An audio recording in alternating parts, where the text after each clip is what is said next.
Guys, welcome to Sonu competition classes. हमने जो पिछले वीडियो में विद्युत धारा का जो टॉपिक किया था उस पर हम आज मोस्ट इम्पोर्टेंट क्वेश्चन करेंगे जो कि एग्जाम में आने की दृष्टि से महत्वपूर्ण है। इसी मोटिवेशन के साथ हम अगले क्वेश्चन पे जाते हैं। तैयारी इतनी खामोशी से करो कि सफलता खुद शोर मचा दे। आगे हम क्वेश्चन करेंगे। कुल प्रतिरोध का मान याद कीजिए। जो इसमें पहला दे रखा है वो समांतर संयोजन दे रखा है, बाद में श्रेणी संयोजन। तो पहले हम समांतरों का क्या करेंगे, संयोजन। समांतर को हम ऐसे रिप्रेजेंट करेंगे 1/RA बराबर, पहला क्या दे रखा है 1/2 ओम, और दूसरा क्या दे रखा है 3 ओम प्लस 3, और तीसरा क्या दिया है 6 ओम। तो इससे ये क्या हो जाएगा, समांतर संयोजन। इसका टोटल देंगे तो क्या आ जाएगा 1/RA, 6। इनका अनुपात लिखिए तो ये क्या हो जाएगा 2 + 3 प्लस का 1/6। तो टोटल कितना हो जाएगा 6/6, यानी कि RA का मान क्या आ जाएगा 1 ओम। तो ये परिपथ कैसा बन जाएगा 1 ओम, 4 ओम। तो अभी ये क्या हो गया श्रेणी संयोजन। अब इनका श्रेणी संयोजन करते हैं। RB बराबर 1 ओम प्लस का 4 ओम। RB यहाँ श्रेणी संयोजन को दर्शाता है। तो टोटल कितने मान हो जाएंगे, RB बराबर 4 + 1 कितना हो गया 5 ओम। तो 5 ओम के कौन से ऑप्शन में दे रखा है 5 ओम, 4 ऑप्शन में दे रखा है, तो इसका चौथा ऑप्शन सही हो जाएगा। ओके, इसके आगे हम नेक्स्ट क्वेश्चन देखते हैं। कुल प्रतिरोध का मान याद कीजिए। तो हमें ये जो परिपथ दे रखा है इसमें तो पहला दे रखा है 2 ओम और दूसरा दे रखा है 5 ओम का प्रतिरोध, और इसमें कुछ नहीं दे रखा। तो हम देखेंगे जिसमें तो धारा प्रवाहित होगी वो इससे नहीं होगी, इससे भी नहीं होगी, क्योंकि इसमें प्रतिरोध है, और इसमें कोई प्रतिरोध नहीं तो इसमें आसानी से चली जाएगी, और इनमें धारा प्रवाहित नहीं होगी, इनमें धारा प्रवाहित नहीं होगी और इसमें धारा प्रवाहित होगी। तो ये परिपथ कैसा बन जाएगा 7 ओम। तो इसमें क्या आ रहा है 7 ओम आ रहा है। तो 7 ओम किस ऑप्शन में दे रखा है, इसके बी ऑप्शन में। इसका बी ऑप्शन सही हो जाएगा। क्योंकि बी ऑप्शन कैसे सही होगा, क्योंकि इसमें 2 ओम दे रखा है प्रतिरोध और इसमें 5 ओम दे रखा है। ये धारा में क्या रुकावट का काम करते हैं, और इसी में ये जो परिपथ दे रखा है इसमें कोई रुकावट का काम नहीं हो रहा। तो इसमें ये क्या है धारा आसानी से बहेगी, तभी ये परिपथ कैंसिल हो जाएंगे। तो धारा का ओम का मान क्या आ जाएगा 7 ओम। ओके, इसके आगे हम नेक्स्ट क्वेश्चन देखते हैं। 1 फैराड का मान कितना होता है। 1 फैराड का मान हमें याद रखना होता है, 1 फैराड का मान होता है 96,500 कूलाम। ओके, इसके आगे हम नेक्स्ट क्वेश्चन देखते हैं। घरेलू विद्युत तार का स्थापन मूलतः है, यानी कि जो घरेलू हमारे जो परिपथ है जैसे कि पंखा हो गया, बल्ब हो गया, वो किस क्रम में जुड़े रहते हैं, वो हमेशा समांतर क्रम में जुड़े होते हैं। और जो श्रेणी क्रम में होता है, जो हमारे दीवार पे जो फुलझड़ियाँ लगा रखे हैं वो हमेशा श्रेणी क्रम में जुड़ती है। उसमें एक भी बल्ब अगर खराब हो जाता है तो पूरा परिपथ नष्ट हो जाएगा। तो इसका कौन सा ऑप्शन सही हो जाएगा, दूसरा ऑप्शन सही हो जाएगा। ओके, इसके आगे हम नेक्स्ट क्वेश्चन देखते हैं। क्या दे रखा है, बल्ब का विभवांतर 20 वोल्ट है, यानी कि V बराबर क्या दे रखा है 20 वोल्ट, और उसमें उत्पन्न शक्ति का मान 100 वाट है। यहाँ पे वाट आएगा, तो P बराबर क्या आ जाएगा 100 वाट। तो शक्ति का हमने सूत्र देखा था किसके, अगर विभवांतर और प्रतिरोध के रूप में। क्या सूत्र था, P बराबर V² और V का मान हमें दे रखा है 20 वाट और P का मान हमें दे रखा है 100 वाट, यानी कि P का मान कितना दे रखा है 100 और V का मान क्या हो जाएगा V² का मान 400। तो हमें R का मान यहाँ से निकल जाएगा। R बराबर कितना आ जाएगा 4 ओम। 4 ओम किस ऑप्शन में दे रखा है, इसके दूसरे ऑप्शन में, तो इसका तीसरा ऑप्शन सही हो जाएगा। ओके, इसके आगे हम नेक्स्ट क्वेश्चन देखते हैं।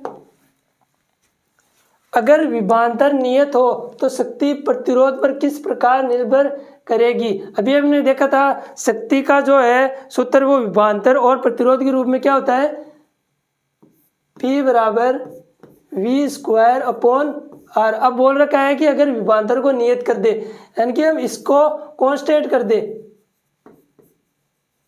अगर हम इसको कांस्टेंट कर देंगे तो P क्या हो जाएगा, P समानुपाती 1/R के बराबर हो जाएगा। तो 1/R किस ऑप्शन में दे रखा है, इसके फोर्थ ऑप्शन में। ओके, इसके आगे हम नेक्स्ट क्वेश्चन देखते हैं।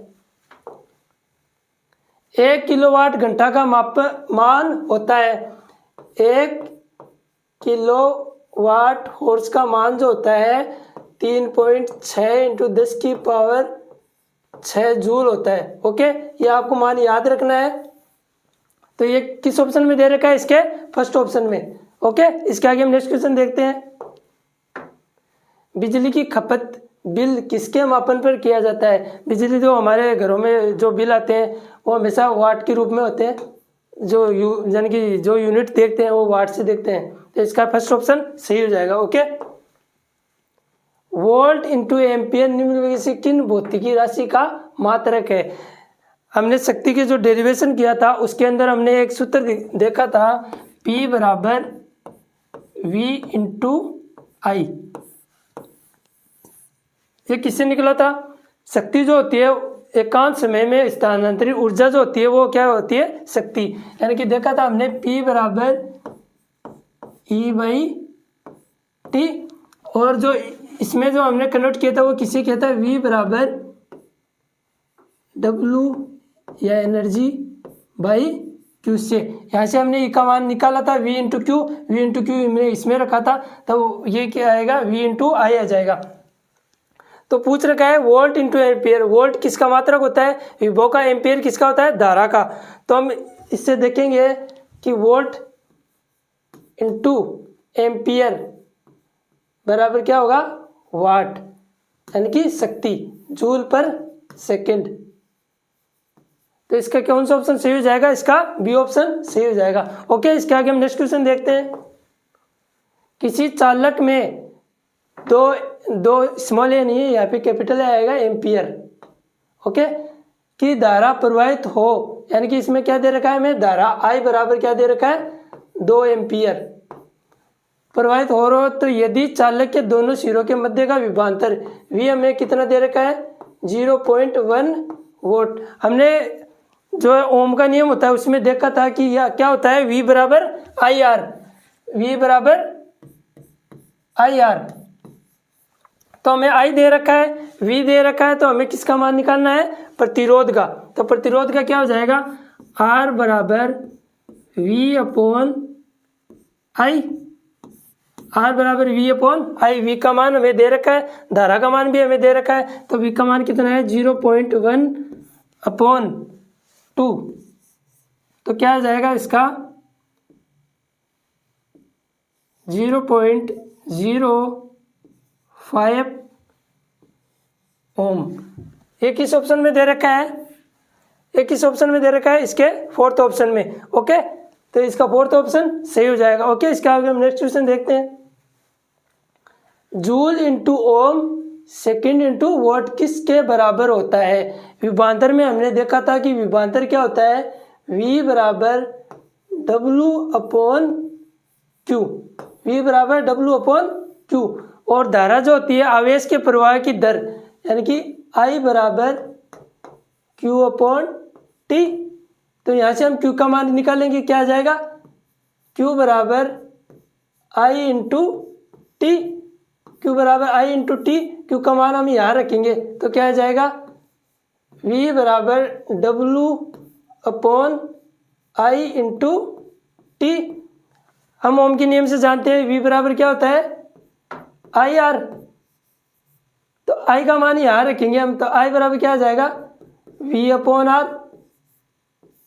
I बराबर क्या हो जाएगा, V/R। I का मान हम यहाँ रखेंगे तो क्या आ जाएगा, I का मान अगर हम यहाँ रखेंगे तो कि V बराबर क्या आ जाएगा, V बराबर W/V into T into R, W into R, V into T.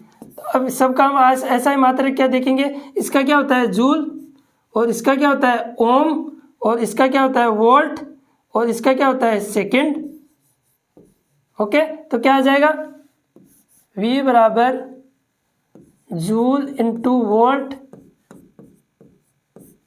Upon, okay, और अपॉन में क्या आ जाएगा वोल्ट, नहीं सॉरी,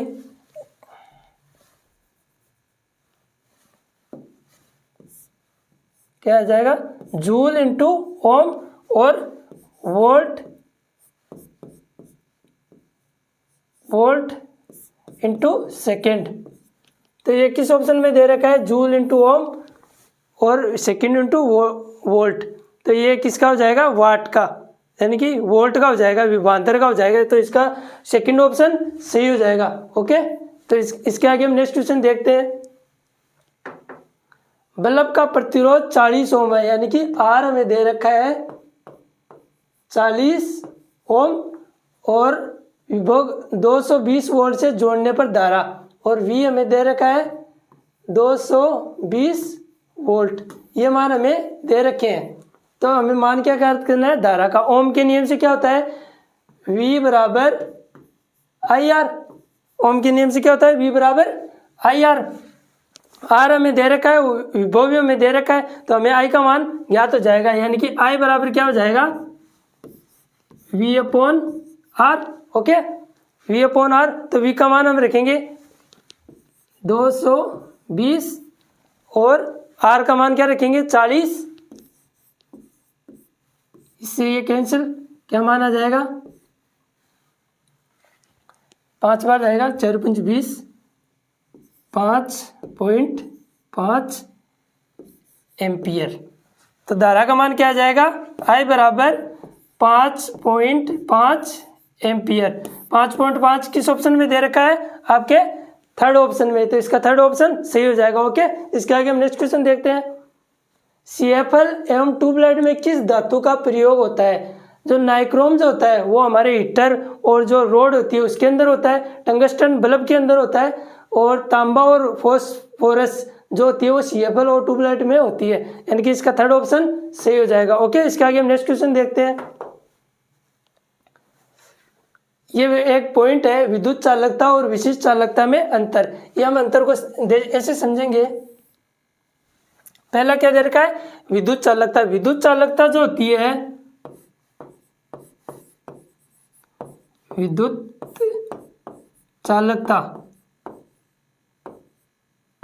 विद्युत चालकता होती है वो प्रतिरोध के व्युत्क्रमानुपाती होती है, 1/R के व्युत्क्रमानुपाती होती है। और इसका जो मात्रक होता है वो होता है मो, यानी कि MHO। ये मात्रक आपको याद रखना है। इसका विद्युत चालकता जो ऐसा मात्रक होता है वो क्या होता है MHO, यानी कि मैं हो, ये आपको याद रखना है। तो इसमें हम विद्युत चालकता में देखेंगे, अगर प्रतिरोध को बढ़ाते हैं तो विद्युत चालकता कम हो जाएगी, यदि प्रतिरोध को हम कम करते हैं तो विद्युत चालकता बढ़ जाएगी। और इसके आगे देखते हैं विशिष्ट चालकता। विशिष्ट चालकता भी ऐसी होती है, लेकिन उसमें प्रतिरोध जो होता है विशिष्ट प्रतिरोध होता है, यानी कि विशिष्ट चालकता, विशिष्ट चालकता जो होती है, विशिष्ट प्रतिरोध को हम इससे रिप्रेजेंट करेंगे। विशिष्ट चालकता होती है 1/, विशिष्ट प्रतिरोध, वही हो जाएगा इसमें। तो इसका जो मात्रक होता है वो होता है सीमेन पर मीटर, ये आपको याद रखना है। इसका जो मात्रक होता है वो सीमेन मीटर होता है, सीमेन पर मीटर होता है। अगर हम विशिष्ट प्रतिरोध को बढ़ाते हैं तो इसकी विशिष्ट चालकता कम हो जाएगी, और अगर हम विशिष्ट प्रतिरोध को कम करते हैं तो इसकी विशिष्ट चालकता बढ़ जाएगी। ओके, अगर आपको वीडियो अच्छा लगा हो तो वीडियो को लाइक शेयर और सब्सक्राइब जरूर करें।